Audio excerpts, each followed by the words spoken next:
Olá, tudo bem? Aqui é o Jorge para mais um episódio de Livros no Fim do Dia, episódio 2, acho. É o 2, por enquanto ainda dá pra contar tranquilo.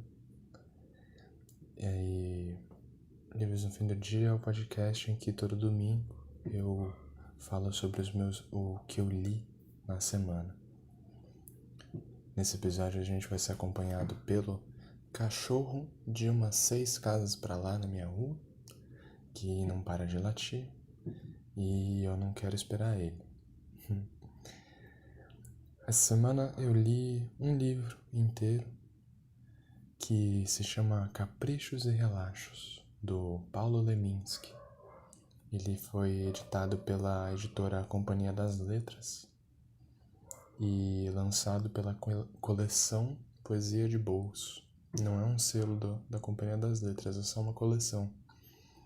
Chama Poesia de Bolso. É um livro muito bonito, inclusive. Toda essa coleção é muito bonita, cheia de cores vibrantes, assim. Toda com um estilo, um design meio parecido para todas elas, assim. É bem legal. Mas enfim. É um livro de poesia. Ele tem 148 páginas. Ou melhor, a poesia acaba na 151. E um livro de poesia sem nenhum assunto específico, mas sobre a vida e devaneios do próprio Paulo Leminski. Como quase todos os livros de poesia, que a maioria não tem um assunto, né? Paulo Leminski é talvez o maior nome da geração mimeógrafa, também chamada de literatura marginal, que foi uma série de artistas dos anos 70 e 80 que, na maioria dos casos, publicava independentemente, sem nenhuma editora. Então, fazia o seu próprio livro e fabricava o próprio livro e saía vendendo por aí. E para isso eles usavam uma máquina de fazer cópia que já não é usada mais, mas que se chama mimeógrafo, que era a base de uma tinta a álcool. Você tinha que ficar retocando o álcool e aí você fazia uma página mestre e você ia copiando dessa página mestre. Ia saindo várias folhas já feitas e depois você fazia o livro. Por isso que é chamada de geração mimeógrafa. É chamada de literatura marginal também, não porque as pessoas que faziam a literatura eram marginais, nem no sentido de ser bandido, nem no sentido de ser da margem da sociedade, assim, pessoas muito diferentes. Inclusive a maioria das pessoas são brancas, classe média pra cima, mas é marginal no sentido da margem da literatura,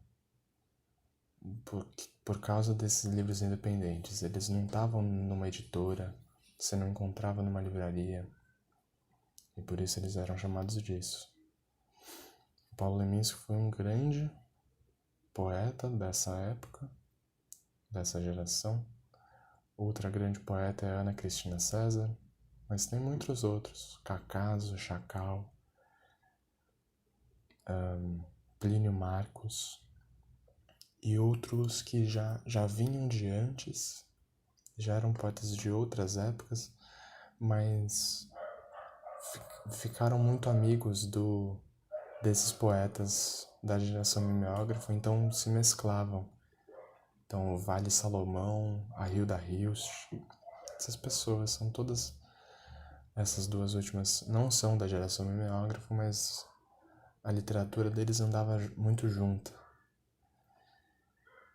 E a geração mimeógrafo e o Paulo Leminski é o coração disso, fazia poesia muito espontaneamente, sem nenhuma prega de tentar fazer um poema muito construído, uma coisa muito longa. O que viesse na cabeça, botava no papel e saía no livro. Inclusive o Paulo Leminski tem muitos livros por causa disso. Uma pessoa que era muito contra isso era a Ana Cristina César. Ela não conseguia fazer isso, era um ato muito difícil para ela escrever. Era um ato trabalhoso. Difícil não, né? Mas trabalhoso. A poesia do Paulo Leminski é muito rápida, dá pra ver que ela é espontânea. Mas enfim, o Paulo Leminski em si é um cara muito interessante. Ele já foi monge beneditino e é apaixonado pela cultura japonesa, pela cultura samurai. Se você ficar afim, pesquisa sobre ele, que ele é um cara muito legal. No próprio livro tem uma mini biografia dele também. Mas uma questão que eu gostaria de comentar também é que o Paulo Leminski, ele gostava muito também da poesia concreta, do movimento concretismo, que era um movimento que pregava pelo poema verbe loco visual, uma palavra chique, meio pedante para isso, mas que é no sentido de que o poema tem a linguagem verbal, que é a linguagem normal que a gente tem em todos os poemas, realmente os verbos significam alguma coisa. Tem a linguagem local, ou seja, aonde a palavra está no poema significa alguma coisa, e a linguagem visual, no sentido que o poema como um todo pode ter um visual que também é uma obra de arte, que também é parte da linguagem. Um clássico poema concretista é o Luxo Lixo. Esse eu não sei se dá pra dizer que é um poema, mas é um texto concretista, que é aquele negócio que a gente tem muito em livros de português de escola, que é a palavra lixo escrita com várias palavras menores, luxo. Então o L, o I, o X, o O é tudo feito por luxo, mas a letra geral é lixo. Então brinca muito com isso e sai da estrofe, você começa a fazer quase um pôster, assim, realmente uma obra de arte. E ele também fazia muitos poemas concretistas, o Paulo Leminski. Tem umas 40 páginas do livro que são só de poemas concretistas. 40 não, mas umas 30. E ele também usa muito da parte do local, de fragmentar as estrofes, botar versos mais longe para contar um pouco mais no poema dele. Então, mesmo quando o poema não é concretista, ele usa isso. Eu adorei o livro, muito gostoso de ler. De verdade, recomendo demais se você gosta de poesia. Foi um super livro. Eu trouxe um poema dele, um trechinho. O Paulo Leminski, como ele faz esses poeminhas muito pequenos, o que ele faz é ele junta vários desses poemas e chama de um poema só. Então, o título do poema que eu vou ler é Oração de Pajé, mas tem 1, 2, 3, 4, 5, 6, 7, 8, 9, 10 poemas dentro desse Oração de Pajé, como se fossem sessões. E todos os poemas dele são assim. É um jeito interessante também. Dá pra ver que cada um tem a sua própria dimensão, assim, o seu próprio significado. E tem outros que não. Por exemplo, esse aqui eu não sei muito o que tem a ver com Oração de Pajé. Mas, enfim. Oração de Pajé. Que eu seja erva-raio no coração de meus amigos, árvore força na beira do riacho, pedra na fonte, estrela na borda do abismo. Moinho de versos, movido a vento em noites de boemia. Vai vir o dia quando tudo que eu diga seja poesia.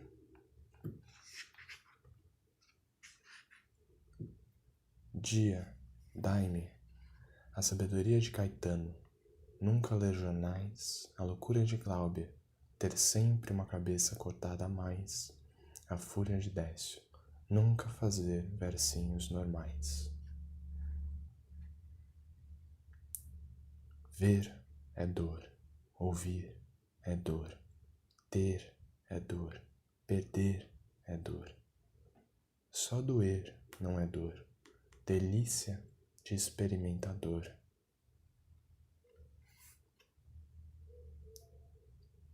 Lembrem de mim como de um que ouvia a chuva, como quem assiste missa, como quem hesita a mestiça entre a pressa e a preguiça.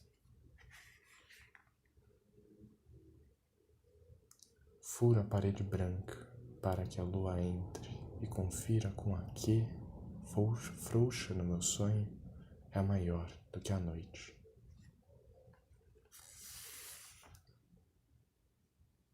Como um coto caro ao roto, incrédulo Tiago, toco as chagas que me chegam do passado mutilado. Toco o nada, aquele nada que não para, aquele agora nada que tinha a minha cara. Nada não, que nada nenhum declara tamanha danação. Tanta maravilha, deixa eu recomeçar. Tanta maravilha, maravilharia durar aqui neste lugar, onde nada dura, onde nada para ser ventura. Sim, eu quis a prosa, essa deusa só diz besteiras, fala das coisas como se novas. Não quis a prosa, apenas a ideia, uma ideia de prova, uma ideia de prosa, um esperma de trova, um gozo, uma gosma, uma poesia porosa. Esse é o poema Poesia de Pajé, ou melhor, Oração de Pajé. Se eu não me engano, o livro é dividido em algumas seções e esse se chama Poloneses, que tem um poema inclusive bem conhecido que ele fala do coração de polaco dele. Enfim, aqui, deixa eu ler para vocês, é a segunda seção do poema Para a Liberdade e Luta. Meu coração de polaco voltou, coração que meu avô trouxe longe para mim, trouxe de longe para mim, um coração esmagado, um coração pisoteado, um coração de poeta.